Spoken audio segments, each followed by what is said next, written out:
Okay, today we're going to look at the remaining problems from section 5.3. These are going to be a little bit tougher proofs, except this first one. This one's not too bad. So let's begin here. We have circle O, and we have AD parallel to CB. That's given. All right, let's mark that. That's the top here and the bottom. And we have circle O. Well, in circles, we normally get radii. Be really careful which radii you're picking out, right? Radii have to go from the center to a point on the circle. So I definitely see A is on the circle, and I definitely see B is on the circle. So OA and OB are radii. Be careful, D is not on the circle, and neither is C. So you cannot say OD is congruent to OC since they're not radii. So let's just do OA congruent to OB. If radii, then congruent. And in fact, those are the two I'm trying to get congruent, so it looks like maybe I'll be using congruent triangles. So let's mark the two parallel lines. Right? And now I need a transversal, and I actually think I have a couple of choices, right? I could use AB, or I could use CD. So I'm just going to start with this one and see where it takes me, and if I need to go back and use the other one, I can. Or you can highlight the other one first. I see a Z inside those triangles. I see angle A and angle B would be helpful. So I'm going to start there. Angle A congruent to angle B. That would be if my lines are parallel, because that's what I had up here, the two green lines. Then alternate interior angles are congruent.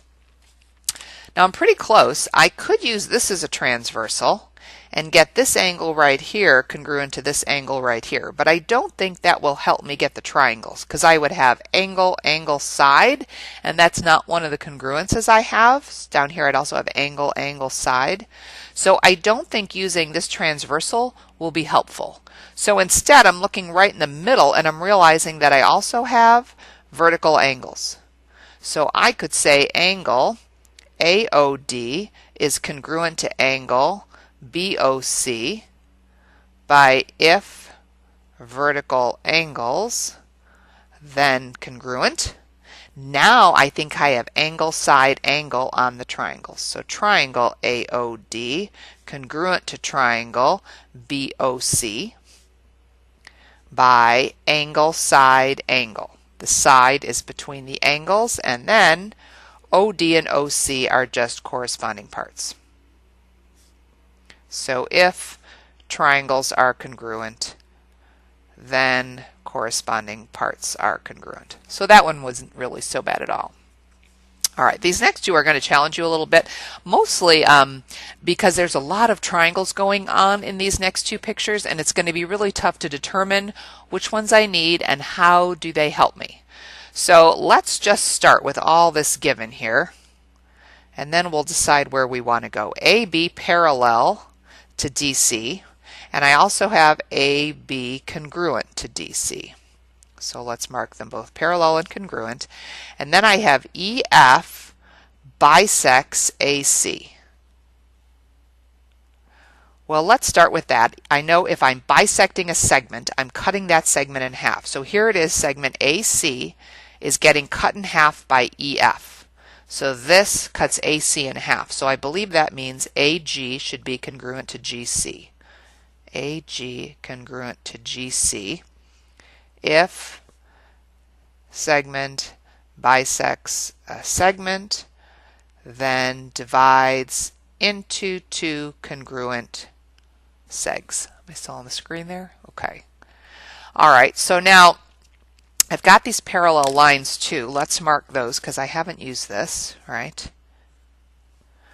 I'm kind of thinking this is probably a really good transversal, right? I also have these two that connect and these two connect, but I'm not sure how that would be helpful. So I see that, and I could definitely in that Z get those two angles congruent. So let's take care of that. I could get angle BAC congruent to angle DCA. And that would be if parallel, then alternate interior angles are congruent. But now I'm going to stop you and ask you to go back up and look at what we're trying to prove. This is where it gets tricky. I need AC to bisect EF. So ultimately, I need EG congruent to GF in order to get this. Well, to get these two congruent, I really think I want to go after these triangles, and I'm going to color them in yellow here. I think these are the triangles that ultimately I need in order to get this guy right here. So let's make this yellow too so we can keep track of what we want. So that's what I want, the two yellow ones. But all of the information I have so far, these angles are not in there. These sides are not in there. So I have an angle and a side that's not in the yellow triangle. Well, if we focus on the yellow triangle, I do have these two little segments. I want you to think for a minute, just looking at the picture, is there anything else we can get towards those little yellow triangles? Because that's my goal. And I hope you're looking here in the middle, because I do think I could get vertical angles. So let's say that I could get angle EGA congruent to angle FGC by if vertical angles, then congruent. But then I really think I'm stuck. In these yellow triangles, I have an angle and I have a side, and that's it.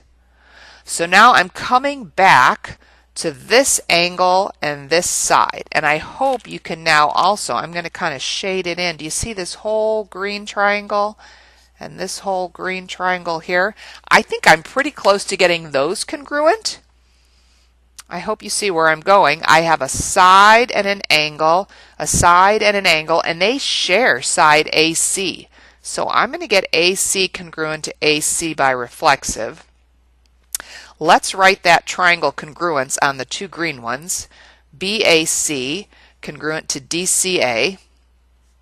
That's going to be side angle side. And now I want you to look at those two green ones and think, what parts of those green ones will help me finish off these two little yellow triangles, because that's what I want. Right? It's not going to be a side, because no side of this green triangle is a side of this one. So focus in on angles.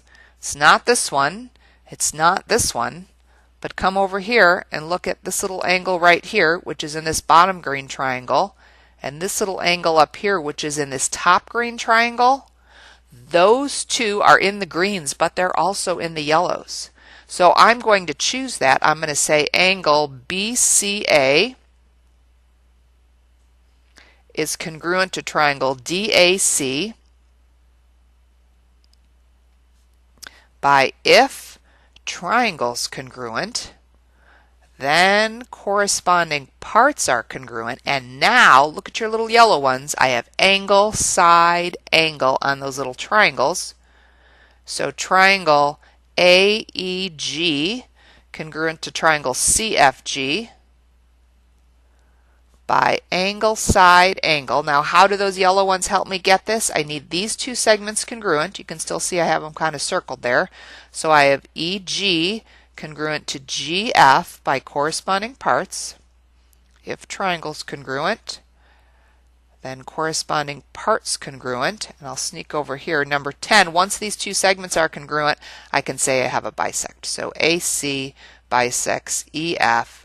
I'm going to say if a segment divides a segment into two congruent segs, then it bisects the segment. So make sure your then is where the word bisector is. All right, so that's a really tough one. We kind of had to, we call it detouring. We detoured to these green triangles to help us get parts to do the yellow triangles, which is what we really needed. That's what makes that one really tough. All right, let's take a look at this. One more. We have AB parallel to DC. Let's mark those.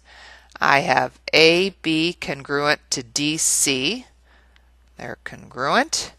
I have BF congruent to ED. BF and ED. And I have AE perpendicular to BD. All right, let's ignore the prove for a minute because that's the tricky part of this. Let's just go with what's in the given and see what we can get. I hope if you see these segments right here, I'm noticing they're overlapping, right? Generally, when I have overlapping, I can subtract. So I'm going to do that right away, and I'm going to get BE congruent to FD That would be if the same segment is subtracted from congruent segs, then the differences are congruent. All right, now notice I'm pretty close in these triangles out here. These two out here. I believe I have two segments. All right. Now take a look at those parallel lines we have. We have those two parallel lines. If I use this as a transversal, inside those triangles I see the z angles. I have this angle and this angle. We need 3 letters because we have many angles at this vertex here, so I'm going to call it ABE, congruent to CDF. Whoops, if parallel, then that's the z, alternate interior angles congruent. And I think I can get those triangles congruent. So triangle ABE congruent to triangle DCF. Let's see, ABE, yeah, DCF.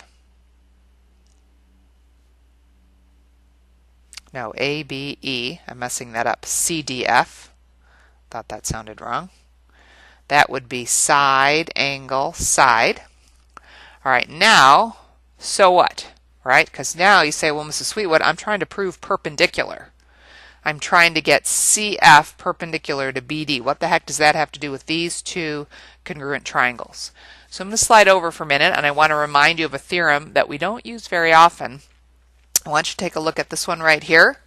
Right? We have the theorem that says if you're perpendicular to one of two parallel lines, then you're perpendicular to the other.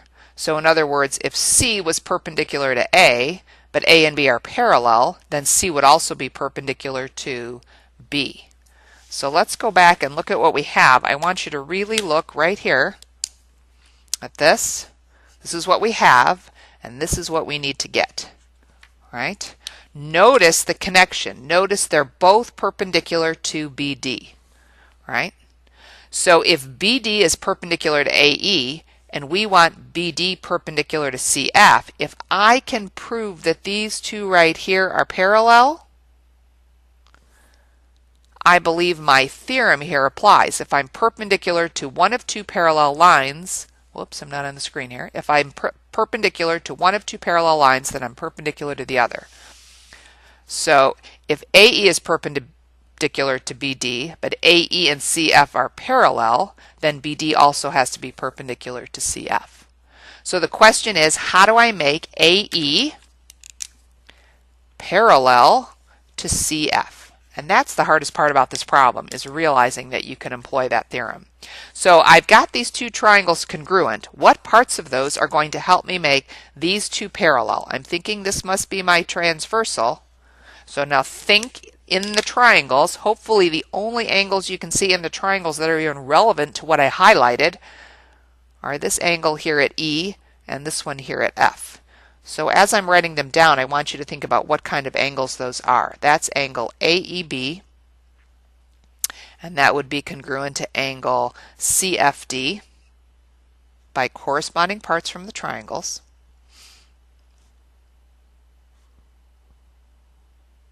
All right, now look closely. What kind of angles are those for those yellow lines? They are outside the lines and they are on opposite sides of the transversal. Those are alternate interior angles. So I can say AE is parallel to CF because if alternate exterior angles are congruent, then parallel. Make sure your then is the parallel because that's what you're saying here in the line. So let's make sure we're using the theorems correctly. All right, so again, we're going using these two congruent angles to get these two lines parallel. Right? But now if AE and CF are parallel and AE is perpendicular to BD, then CF has to be perpendicular to BD. So I can say that using that theorem we were just looking at. If you're perpendicular to one of two parallel lines, then you're perpendicular to the other. And that's kind of a tough one to see and use. That's it.